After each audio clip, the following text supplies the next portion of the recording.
भाई मोदी जी का एक सपना कि हर गरीब से गरीब आदमी के लिए घर मिले, जहां वो अपने परिवार के साथ रह सके, दिन भर काम करने के बाद परिवार के साथ शाम को भोजन कर सके, आराम कर सके। और उस दृष्टि से एक शुरुआत जिसका जिक्र यहां पर किया, तो मैं समझता हूं कि बहुत बड़ी एक आप सबके लिए वो देन भी होगी। और आप सबके बीच में मैं सिर्फ इतना कहना चाह रहा हूं, ये जो हमारे साथी जो बहुत ऊंचे ऊंचे कहने की बातें कह रहे हैं, जो कह रहे हैं कि हम गरीब के लिए हैं, जो कह रहे हैं कि हम भ्रष्टाचार के खिलाफ हैं, आज सही चेहरा पूरी दुनिया के सामने उनका आ चुका है। ना वो गरीब के लिए है, ना गरीब के साथ है, ना हम वो ईमानदार हैं। जब केजरीवाल जी ने एक आंदोलन में भाग लेते हुए अपनी बात कही थी कि मैं किसी राजनीतिक दल में कभी भाग नहीं लूंगा, राजनीति का हिस्सा नहीं बनूंगा,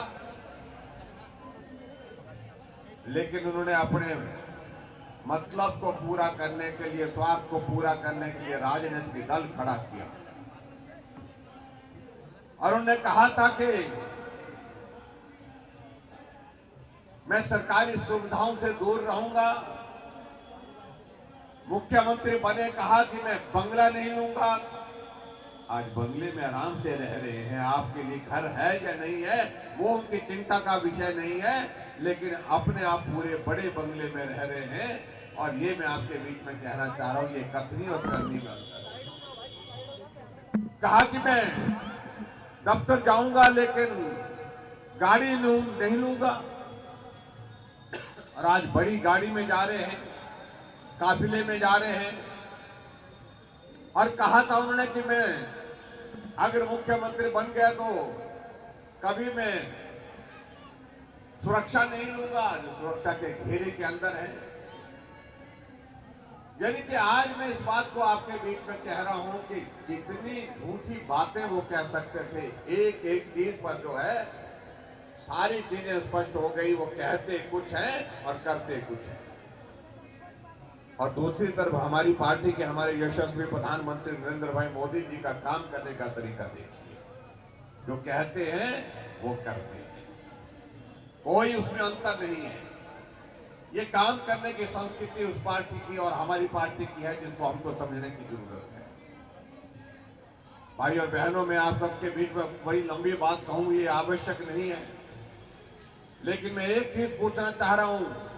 जो केजरीवाल जी कहते हैं कि मैं ईमानदार हूं, ईमानदार ही नहीं कट्टर ईमानदार हूं। अगर कट्टर ईमानदार हैं तो आपके एक मंत्री जेल की सलाखों के पीछे क्यों हैं? इसका जवाब लोग चाहते हैं। वो कहते हैं कि हमारी पार्टी ईमानदारी के साथ काम करती है। आप पंजाब में हालात देख लीजिए, पंजाब में क्या हालात हो गए। भ्रष्टाचार की सारी सीमा है वहां पर, कुछ महीनों की सरकार बनने के बाद टूट गई।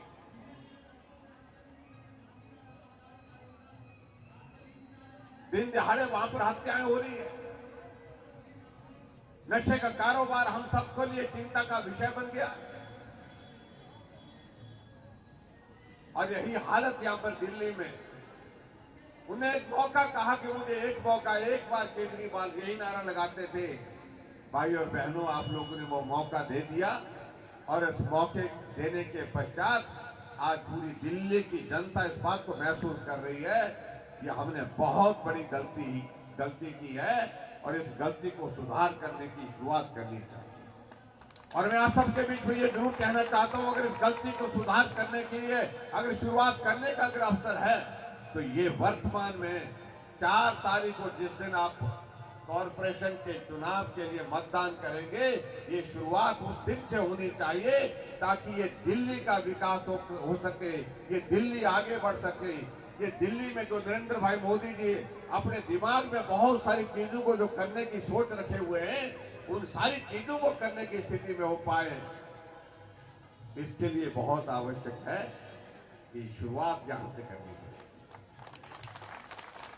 इस चुनाव को हल्के में लेने की आवश्यकता नहीं है। मैं समझता हूं ये बहुत महत्वपूर्ण है। ये दिल्ली देश की राजधानी है, ये मात्र एक प्रदेश नहीं है। हमसे पत्रकार पूछते हैं कि भाई आप कॉरपोरेशन के चुनाव में प्रचार करने के लिए क्यों जा रहे हैं? हमने कहा ये दिल्ली हमारी भी है भाई, ये देश की राजधानी है।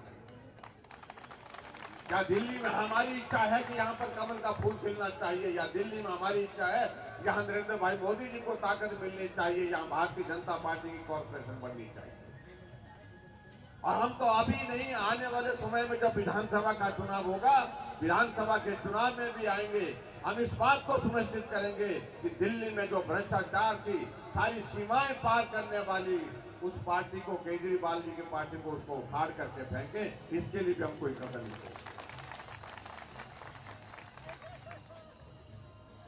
आज केजरीवाल जी घूम रहे हैं, कभी हिमाचल आते थे, कभी गुजरात जाते थे। हिमाचल तो आए नहीं इस चुनाव में, हम इंतजार करते रह गए उनका। चुनाव हो गया, कैंडिडेट खड़े कर दिए। 68 में से 67 सीटों पर मैं कह रहा हूं, वो बोलते नहीं मैं लिख करके देता हूं, मैं लिख करके नहीं दे रहा हूं, मैं बोल करके सुना रहा हूं। 67 सीटों पर चुनाव लड़ा, 67 की 67 सीटों पर हिमाचल प्रदेश में उनकी पार्टी की जमानत जब्त होने वाली है। कोई ताकत नहीं निकाल सकता। और वही हासिल गुजरात में उनका होने वाला है। अब वो दौड़े दौड़े कभी सुबह गुजरात चले जाते हैं, शाम को दिल्ली आते हैं और कह रहे हैं कि हमारे साथ तो बहुत छल हो गया, ये दोनों चुनाव अलग अलग होने चाहिए थे। क्यों अलग होने चाहिए थे भाई?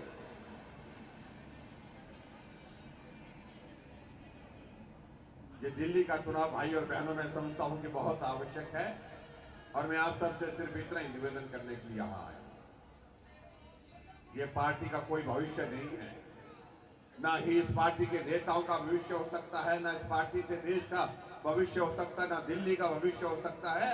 और इस पार्टी को मुझे लगता है कि यही रोकना चाहिए। इसलिए बहुत जरूरी जो है एक काम करने की जरूरत है कि उनको सही मायने में उनको आईना दिखाना चाहिए।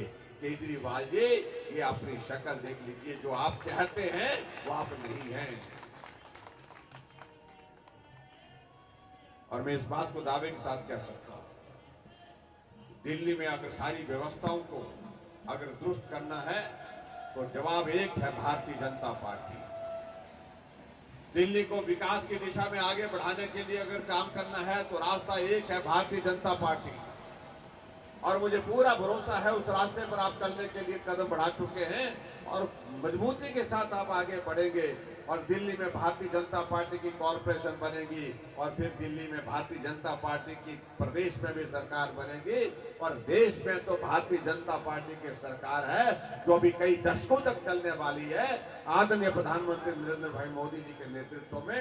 मैं यही आपसे निवेदन करना चाह रहा हूं कि आप इस बात को सुनिश्चित करें कि 4 तारीख को ज्यादा से ज्यादा मतदान करें और मतदान भारतीय जनता पार्टी के पक्ष में करें।